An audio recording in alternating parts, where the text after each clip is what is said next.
How do you get your mind prepared to share your faith? The loaded question. How am I supposed to recognize an open door from God? Wow. In a conversation, you don't want to just change the subject, but sometimes you can bend the subject a little bit. I wouldn't have expected that. What we crave is love, right? We crave love, not just sex. I found that to be true with a lot of people. Their worldview isn't congruent with itself. I would not be surprised if that's exactly what happens. This week on the Reach Podcast. All right, welcome to the Reach Podcast. This week, I've got a very special guest. It's always, special when you're here, Don. We have Don Barkley, who is Director of Staff Training for Search Ministries, been in Orange County doing this kind of work since 1984. So, decades of experience having conversations with people and learning how to navigate those. And so I'm excited for you to be here, Don, and to share another one of these conversations that you've had recently and some of the things that you've learned. So thank you for being here. And why don't you set up the conversation we're going to talk about? Sure. Well, thanks for having me again, Blaine. Yeah, it's hard to choose from the conversations, but this one in particular was a conversation that happened in the car with my Lyft driver. Okay. From LAX, and if you know the geography of Southern California, from Orange County where we live to LAX can be an hour or two. This was about an hour long, maybe 46, 48 minutes or so. And I was picked up by this driver, and I'm not naturally wanting to engage with the person sitting next to me on an airplane or with my Lyft driver. Sometimes I'm just ready to chill and think about nothing. But something made me able, maybe I was rested or whatever, and to pray. And I remember praying, Lord, if you want me to talk with this Lyft driver, then you make the door open. And that's a principle in Scripture that's really clear. Pray on my behalf that God would open a door for the word. Paul says in Colossians chapter 4. And so I prayed. And so he's a young guy, probably 28-ish. And I asked him, so do you know where Mission Viejo is? That's where he was taking me at the time. So this is before we moved, but it's in Orange County. He said, yeah, I'm familiar with Mission Viejo, but I said, are you from here? He said, no, I'm from Fresno, which is like a million miles away. He said, yeah, I'm down here just because I can pick up a lot of rides, and so I come down here and I work steadily for a weekend or sometimes a whole week. And that tells me in my mind he must be single. Yeah. First I asked him, so do you like it? He says, yeah, I like it. I like the independence. Clue number 2, that he's not married and has a bunch of kids. And so I asked him, so are you single or married? He said, I'm single. I said, are you like anybody special? He says, not now. I have a different view of dating and relationships than most of my peers my age.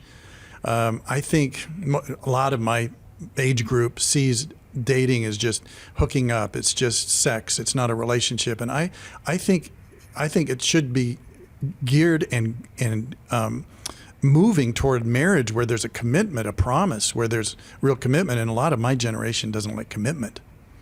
Interesting. I wouldn't have expected. I know. It kind of came, this wasn't some baby boomer talking. It was somebody who was young who was saying, yeah, I'm kind of going against the current. I want a relationship that has commitment. So I thought, and at the time I thought, now this is kind of a leap. In a conversation, you don't want to just change the subject, but sometimes you can bend the subject a little bit as it's related. So I kind of went the bent route and said, that reminds me of, that reminds me of one of my favorite books about marriage, The Meaning of Marriage. I think I find that you are in agreement with so much of what is said. And you know where it comes from? It comes from a series of sermons that were given in Manhattan, New York City, to a largely single crowd 65% of this particular audience is single and not married. And when you could go to the website and download sermons of all the sermons over 15, 20 years by this particular pastor. Of all the sermons, this was the most downloaded sermon series from a single audience. I said, who are interested, and the author says, people in their 20s and 30s are afraid of marriage. They're afraid of the commitment, or so that results in staying away from dating relationships altogether and being single forever, or saying, what the heck, I'm going to just hook up, where it doesn't need to have any commitment. So he said, oh, that sounds like an interesting book. I said, yeah, I think, what we crave is love, right? We crave love, not just sex. And he says, yes, exactly. And that's when he said, so what do you do for a living? The loaded question. And so I said, I work for a nonprofit Christian organization that have found that a lot of people out there want to talk about the meaning of life and things like love and what love means, or what happens when you die, or does God exist, or why is there so much suffering in the world? Questions like that. They want to talk about those things. They have opinions about those things, but they don't want to do it in a church. They want to do it in a setting. So we do it in, living rooms and taverns and country clubs. He says, oh, I would like to be a part of that, because I'm not a religious person. I don't like religion. I believe that the quest is more important than the destination. The quest of looking for God, looking for meaning, spiritual meaning in life, happens through a process of self-discovery. So when I heard that, I thought, okay, this is interesting. This is so I'm thinking what he just said would tell me that he is thinking that you find God by going inside. So I asked him, so it sounds to me like you view the spiritual journey as being one where you look inside to self and finding God inside yourself. He said, yeah, I think so. That's what I do believe. I said, it's interesting, because if love is what we're all craving, that takes two. It takes two to tango. It takes a lover and a lovee. And I guess in my worldview, and he didn't really ask me, but I just said, my worldview is like some other people that believe that to look for God is to look outside yourself. And he said, yeah, but how do you do that? I said, well, that's a great question, because if there is no God, there's nothing to find. But if there is a God, there still may be nothing to find if that God didn't choose to communicate with us. But what if he did? Or what if she did? I don't know where he's coming from. Yeah. I just wanted to be open. He said, yeah, but do you think God did? And I think, yeah, I think he did. I think God revealed that he wants to have a relationship with each person, that I'm valuable to God, you're valuable to God, that he loves you, he loves me, and he wants us to know him. Oh, that's interesting. And I said, I agree with you. I'm not into religion, but it is interesting, isn't it? That I said to him, it is interesting that if we're craving love, then we need someone to love us. And I think that's more wonderful, to find somebody. What you're looking for in marriage is to find someone other than yourself to love you. That's what love is all about. And what if there is a creator who's available and seeking to have a love relationship with us? Yeah, it's interesting too that he's got that view of dating and marriage that is really like a very Christian way to look at it. And yet this real introspective view of God, maybe, and, kind of on his journey and his quest, however you put it, those things almost don't seem to really go together. Yep. And I found that to be true with a lot of people. Their worldview isn't congruent with itself a lot of times. There are a lot of people in my world that believe that God is not someone out there, but rather for the force or the essence of all things, and yet they believe in love.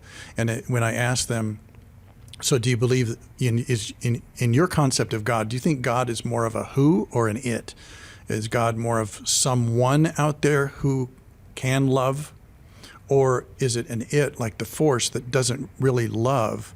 Like in Star Wars, the Force be with you. The Force doesn't have a will. The people that use the Force can tap into the power of the Force to use it for good or bad.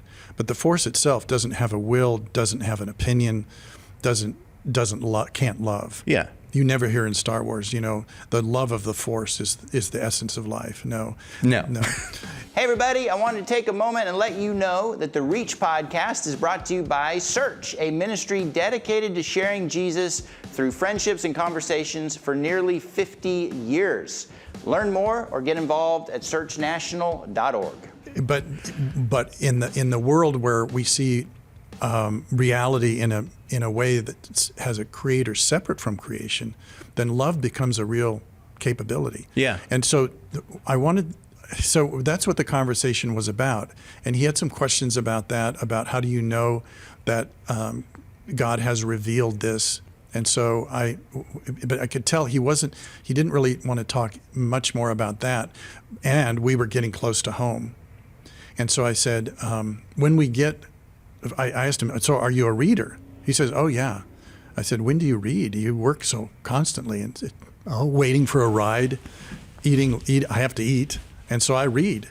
You mean real books? He said, yeah, real books. I said, if I'm thinking, if I gave you a book, I'd like to give you a book. Do you think you would read it? Oh, of course I'd read it. So he didn't have a bunch of books laying around. So I said, when we get home, if you'll wait, I'll go get the book. I'll run up and get it. Do you have some time? He says, yeah. So when we got home, I got my luggage out, put it in the driveway, ran into the house. Hi, everybody. Ran upstairs. And the only copy I had was my copy, which had underlinings in it, which is like, oh, man, that's kind of my investment. Yeah. But I felt like this is a bigger investment. I didn't know what the results would be. But I could trust that, okay, God had led in this conversation, opened the door to the conversation, and he's willing to read this book, which contains the gospel through and through. Just the meaning of marriage? Yes, yeah. The Meaning of Marriage by Timothy Keller. And so I thought, okay, yeah, this is the right thing to do. So I ran up, came down, gave him the book. I said, here it is. He said, thank you very much. I really appreciate that. I'll start reading it tonight. Wow. So we said goodbye. We didn't exchange contact information. So it's one of those conversations on the road of life's journey where you meet a stranger and an opportunity opens up and you really don't know what's going to happen, but that's okay because God, he is the Lord of the harvest. He's the one that knows exactly what this guy needs next. And I hope someday, I'll meet him in heaven. He'll say, I was your Lyft driver, Don. And that book changed my life. I would not be surprised if that's exactly what happens. Mm. It's a great conversation, and I really appreciate you sharing it because it really encapsulates what we talk about here a lot, which is a person's spiritual journey's a process. Mm-hmm. And within that, what we really mean is no one of us usually does everything. Mm-hmm. So who knows who God has brought in his life before you? Yes. But probably a bunch of people. Yes. Who knows? And you got him for 45 minutes. That's mm-hmm. your part. Mm-hmm. God used you for that. See you later. Who knows what'll happen? Maybe you'll see him in heaven someday. Who knows who God brought after you? Yeah. But if we're living intentionally this way, knowing that that's how God works, mm-hmm. then you really get to feel like you're part of the mission that he's got versus, oh, man, I never get to be around when somebody says yes to Jesus and I'm a failure at this. Right, Blaine, there was a day years ago where I would have felt like a failure because I didn't actually invite him to receive Christ. I shared about Jesus in that conversation, and it's not like a light went on in his eyes. I could see his eyes in the rearview mirror, I'm sitting over in the back seat. But there was a day when I would have felt like, oh, bummer. But knowing that it's a process and that God's responsible for the results, I could just trust that, okay, I did my part. And he is now having in his hands something that contains the gospel, and he's interested in, because he's interested in the concept of marriage and love.